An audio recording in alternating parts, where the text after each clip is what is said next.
बातमी चंद्रपूर जिल्ह्यातून आहे। चंद्रपूर जिल्ह्यातील औद्योगिक प्रदूषणाच्या पार्श्वभूमीवर पर्यावरण मंत्र्यांचा दौरा सुरू असतानाच महामाया कोलवश्री या परिसरात पुन्हा एकदा प्रदूषणाचा प्रश्न ऐरणीवर आलाय।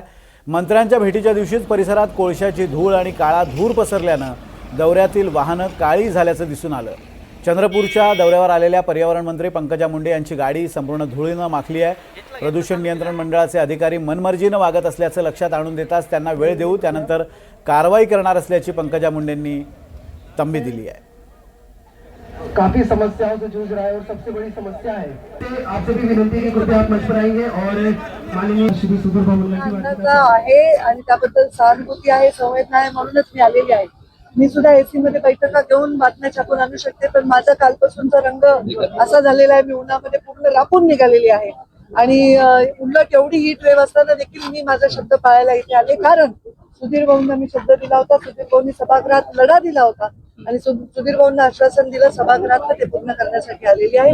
इथल्या प्रदूषणावर आम्ही एक लॉंग टर्म प्लॅनिंग तयार करू आणि यांना सुद्धा काम चांगलं करायला लावू, या उद्योगांनाही काम करायला लावू, इथल्या अधिकाऱ्यांनाही काम करायला लावू आणि सर्व मिळून इथल्या प्रदूषणावर मार्ग काढू।